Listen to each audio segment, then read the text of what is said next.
participles and all that. Are you familiar with that? Okay. This is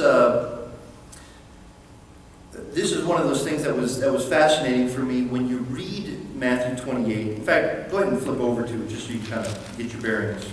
Matthew 28, 19 and 20, the Great Commission. I know you're familiar with it, so I don't doubt that, but I think we don't. This is one of those places where not knowing the Greek verbs are very nuanced, and those nuances don't always translate over to English very well, so I kind of wanted to make sure we get those nuances. There's actually, look in your English translation, you can count several verbs. Go, make is a verb. Baptizing is a verb. We actually call that a gerund, I guess. Is that right? Gerund? Gerund. What's that? Gerund. Gerund? Yeah. It's kind of an old-fashioned, I don't know if they still teach gerunds in there. Do they? Yeah, okay. He's like, they do, yes, I have to learn about gerunds. Well, you're going to learn about gerunds. And actually, it's a translation of a Greek participle. In fact, if you go through verses 19 and 20, you actually only have one Greek verb. And what Greek will often do is it will have one verb and then have a bunch of participles surrounding that verb. But all those participles are subordinate to the verb. I might say, I was prepared to give an example off the top of my head. I go to the store by driving my car, by crossing the city. Okay, now driving and crossing are subordinate verbs describing how I go to the store. Like I said, those are gerunds, words that end in ing, but they're not the main verb. I'm driving. Well, the purpose is I'm going to the store. I'm crossing the city. Well, why am I crossing the city? Because I want to go to the store. That main verb is really the focus of my attention. The other things just describe how I do that. There is one main verb in the Great Commission. That main verb is make disciples. It is the verb mathetuo. It's interesting to trace through that verb throughout the book of Matthew, because he keeps bringing up this word about disciples and about making disciples. But here at the very end of the book, he says, hey, this is a great commission to make disciples.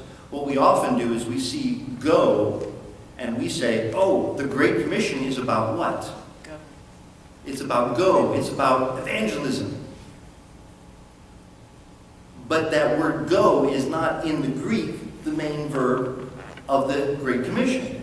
The Great Commission is about, first and foremost, above everything else, making disciples.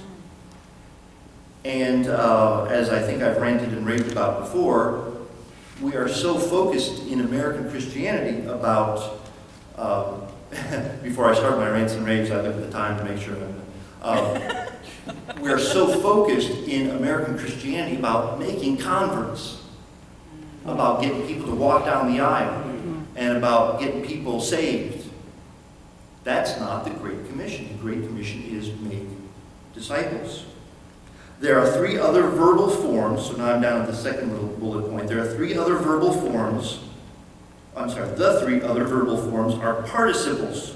A participle is it's kind of like a verbal noun. That's how it was explained to me, and it still doesn't make a lot of sense. Even though a participle is kind of like a verb that functions also as a doing, as a noun. Again, like going. Well, it's something I'm doing, but it's also a going. There's also a noun sense to it as well. It's a very amorphous thing, and we don't really have a clear parallel to participles in English. But we use the words like going or putting an ing ending on it. It's like a noun in action. What's that? It's like a noun in action. Yeah, it's like a noun in action, or it's like a verb that you can see. Yeah. It has both a noun and a verbal element to it. Now, what's fun is sometimes these noun verbs are adverbial. They're describing another action, another verb, and that's exactly what these other verbs or these other participles are doing. So the three other verbal forms are participles which are subordinated. Do you understand what I mean? Grammatically subordinate to, meaning they're focusing on, they're supporting that main verb. They're subordinate to the mathetusita, which is the command, make disciples. The first is the first is the attendant circumstance participle paruthentes, which means go. I did a paper for my advanced Greek grammar class, which was the attendant circumstance, the use of the attendant circumstance participle in non-narratival New Testament literature.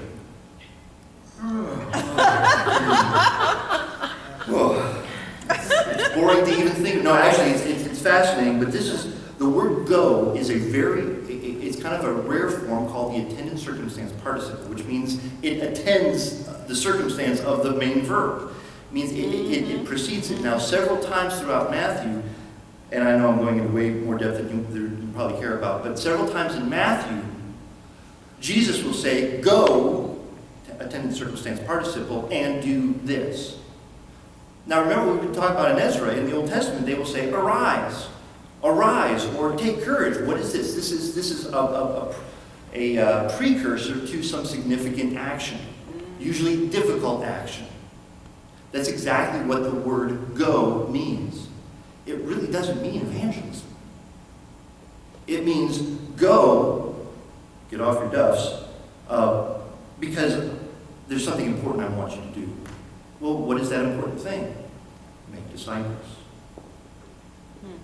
Now, so the first, that participle "go" is an attendant circumstance participle. The next two participles, namely baptize, baptizantes, and teaching, didaskantes, are dependent verbal participles of means. What does it mean when you say it's describing the means? What does that mean? How it's done. Oh, that's exactly it, how it's done. Okay, so these next two participles describe how we make disciples. Well, first of all, you go out and you baptize them. Now, baptism expects conversion. You don't grab a guy and dunk him. This is something you do after they have made a profession of faith. So I'm not trying to say that the Great Commission does not talk about evangelism, but it sees evangelism as the starting point, not the ending point. Okay, the conversion and public identification of Christ with Christ through baptism, that's the beginning of the discipleship process. It's not the end. We usually see conversion as the end, like, oh, we got them saved, and then we just kind of leave them alone. In fact, and I may have said this before, but the church in general, most churches I've been a part of to any extent, is so focused on getting someone saved, but then doesn't really do much with them after that. You've been to churches like that? Okay, oh good, they're saved, and everybody's all excited, and then we kind of leave them alone and expect them to kind of wallow. And then we wonder why they fall away from the faith. Well, it's because we never grounded them in the faith, because we were so focused on getting them saved, we didn't worry about their discipleship. Could it also be that because the act of, the Holy Spirit's the one who draws them to salvation.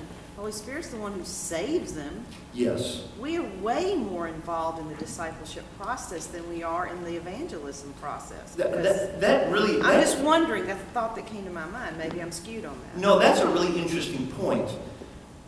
That the onus of helping someone to mature is really put on the Christian community. Yeah. And the salvation part of it is God's got to be drawing them, or it doesn't really matter how many times you sing "Just As I Am." That's right, that's right. So that's very interesting. Now, not that the Holy Spirit isn't involved with their sanctification and discipleship, but we come around that new convert, however they became a believer, we come around them and say, okay, now let me help you grow. Let me show you what you need to do, where you need to read, what you need to do in your new spiritual life to help you grow and mature, because the goal is not just to be a Christian and get to heaven, but to become a mature, devoted disciple